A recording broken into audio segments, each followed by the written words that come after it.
This is part 3 of creating a production server with ConnextCMS. What we did in the first part was we got ConnextCMS installed and got all the sort of set up our admin user and walk through what it would take to set up Mailgun and got the basic functionality of the site working. And then in part 2 we covered setting up Nginx, which got the site running on port 80, the normal port. We also talked about how Nginx allows you to do compression and caching, which are very valuable in terms of SEO and just efficiency. And we also applied for a SSL certificate and got HTTPS running on our server and got it running on port 80. So we have a single site running on a single server, and that's great. But now we want to scale. We want to add multiple sites, host multiple websites on the same server, and that's what we're going to cover in this part. So let's skip down to our objectives. Here's what we covered in part 2, and here's what we're going to cover here in part 3. And let's see, so let's get started with that. So going back to this Nginx directory in the Docker ConnextCMS repo, here's this image. So now what we're going to do is we're going to replicate this box with the Docker label. We're going to replicate that and create a new one, and we're only going to have one copy of Nginx running, and it's going to proxy depending on which domain. So what we have set up right now is rpibroker.com, and what we're going to set up next is rpibroker.org, and Nginx is going to handle both those domains and route traffic to the proper Docker container for each domain. So the way to get started with that is we need to essentially replicate everything we've done. So I created that com rpibroker, and what I'm going to do instead is make a new directory for our .org domain. And so I'm going to do I'm going to copy a lot of the same steps that I did in part 1, well, and part 2 for that matter. So I'm going to clone the repository here. And because I don't want our second site stepping on the toes of our first site, I need to change the port in Keystone.js for Mongo. So this Keystone.js file, I want to run this line here. Mongo is expecting to find it on port 3500, and that's the one for our other site. We're going to create a new instance of MongoDB, and we're going to run it on port 3501. And then we also need to change the Docker Compose file,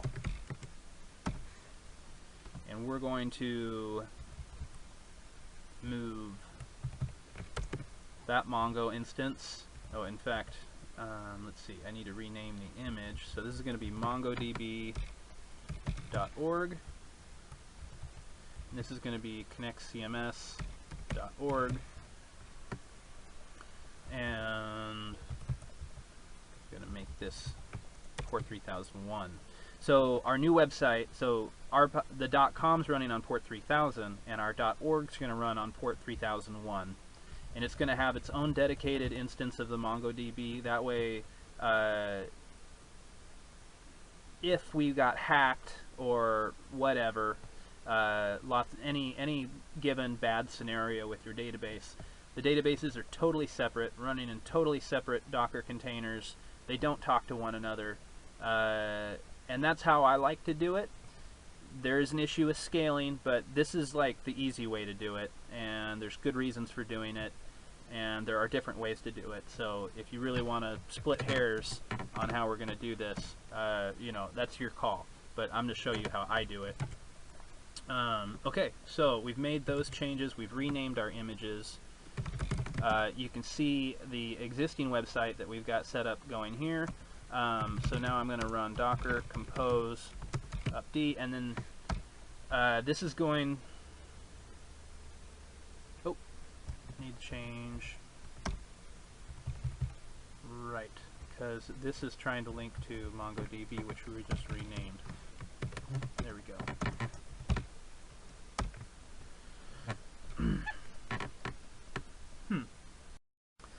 So I created a syntax error when I renamed my Docker containers.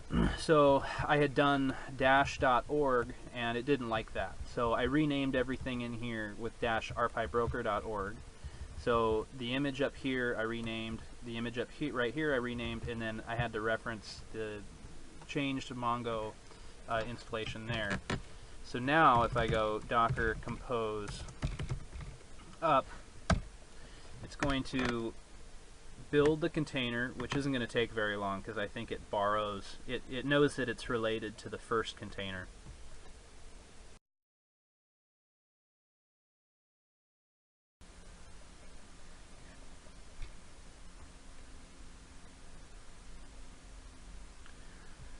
Okay, so it created our new site. New site's up and running. You notice I did up without the D, and it's because right now it's blocking me. I can't run any commands on the command line, but I wanted to see the output and make sure that everything ran okay. And you can also see here it's running on port 3000, but because of the way we configured our Docker Compose file, it's that 3000 is being rerouted to port 3001 on our host system. So I just hit Control-C, which is going to bring it back down. That way I can get my command line interface back. There we go. Okay, so what do we have running? Okay, so nothing's running right now. So let's go ahead and bring the .com back up.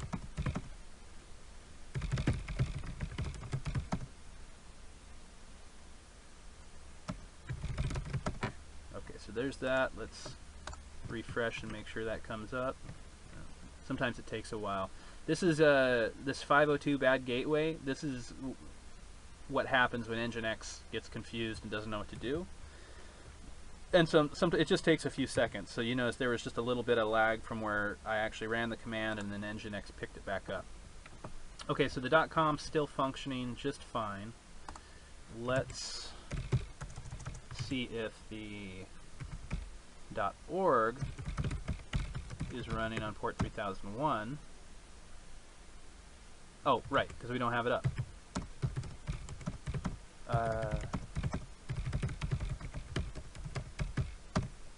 So there's that. We're going to bring that up.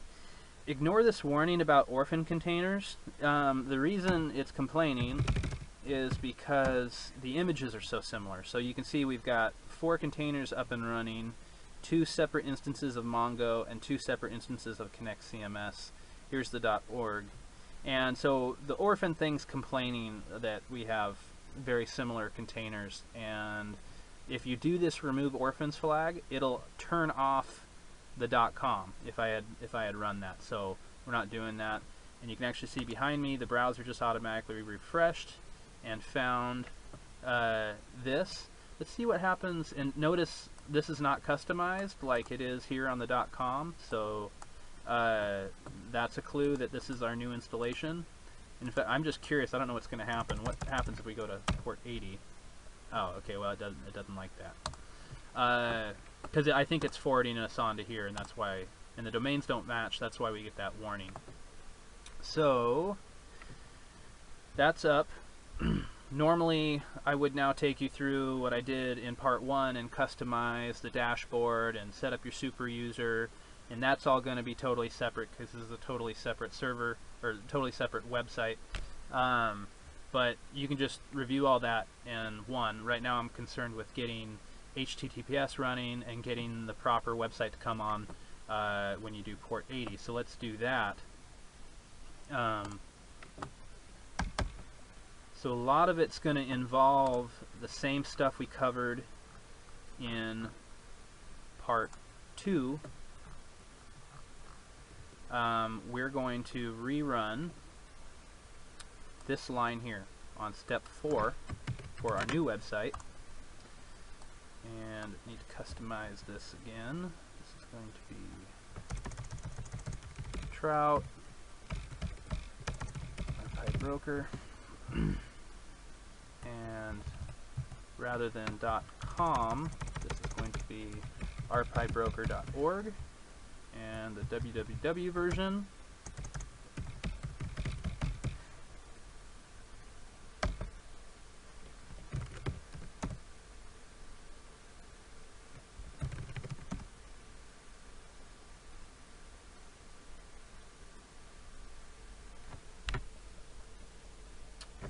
okay, so had an issue.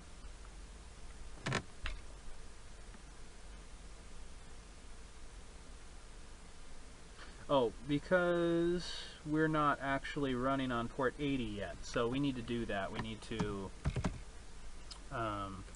go into Nginx and go to sites available, and let's copy our working into a backup, our working config file, and then edit that config file. And so I mentioned this in part 2 that we're going to replicate the server. So we're going to go to the end of the server bracket and we're going to create a new server. In fact, I have a little cheat sheet because I already tried doing this. Here we go. This is the template I want to use. So I just exited and I didn't save. So I'm going to go back down there. Okay, so let's start this over again. Go down to the bottom of the closing bracket and paste this in. I'll let you sort of see what we're working on here. And okay, there we go. So that's got the right path. We got both versions of the website in there. Let's go ahead and turn the SSL stuff off. Oh, and there's this line here which we need to comment out as well. And then this is just gonna, this doesn't have any of the compression turned on. You want to add that later, but basically it's just forwarding whenever anyone requests rpibroker.org, it's going to proxy to port 3001, which is where our new website lives. So let's check for syntax errors. Everything's fine. Let's restart it. Okay, there's that. So now, let's see if it comes up. Now, see, it's trying to do HTTPS, and we don't want that. But, okay, there we go. Alright, so it's up. Yay! On port 80. It's not secure, which is what we expect. So now that that's up, we can actually run that command to get our certification again.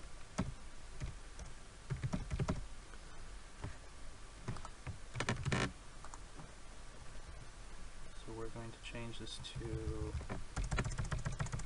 Trout org RPi broker public, and we're going to do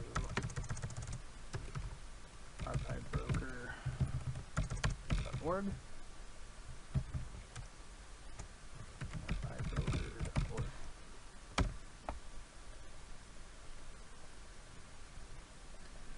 So now that it can actually find our website on port 80, it passed.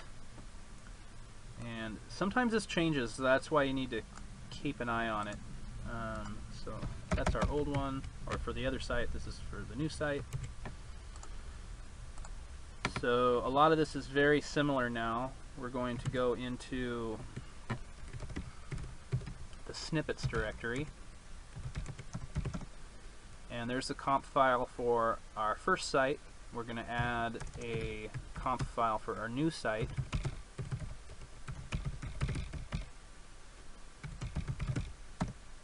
And we're going to add these lines in here. And make sure that we get the correct path to our certificate.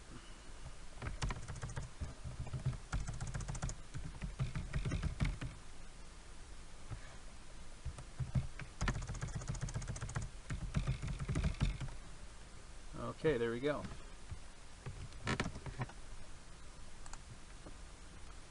And this file we already created, it's going to use the same file, so we don't need to create that again. And so then we can go back into the sites available directory. And again, because this is working, I'm going to make a backup copy. Then I'm going to edit the existing copy and go back down here and turn on the SSL stuff. And again, you want to make sure that this path is right, which it is. And I think those are the only 3 lines we need to change. Let's check for syntax errors. And then reboot Nginx. Okay, so, oh, and you know what we didn't do is customize the site. So that's all the same. I probably won't do it just for brevity here, but so we're in the .org directory, and notice there's no site template in here. But you could clone the site template in here and edit it exactly the same way that I covered in part 1. I had intended to do that and make this say .org like this one says .com. But it's different, and that's important. That's how we can tell it. We're looking at the .org site that we want. We're not looking at some weird proxied version of the .com site, because it's different, and that's what counts. But anyways, so we didn't do that, but the site's up and running. And now all we really need to do is make sure we have HTTPS, which we do. So our new site is secure, and we can also pull it up at the www version, hopefully. Let's see. Okay, so that comes up on the www version. So now we've got, so just to recap, here's what we did. We duplicated this Docker container, so we've got 2 instances, one running the .com version of our site, one running the .org version of our site, and you can see that if you do docker ps.